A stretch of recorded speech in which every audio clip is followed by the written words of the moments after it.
Want to delete everything Siri has learned from your voice requests?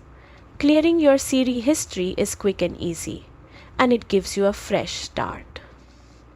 Before we begin, make sure to subscribe for more smart iPhone privacy and settings tips.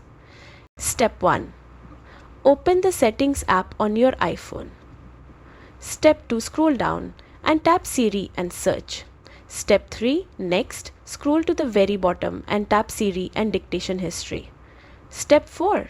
Now tap Delete Siri and Dictation History. Step 5. A pop-up will appear asking you to confirm. Tap Delete again.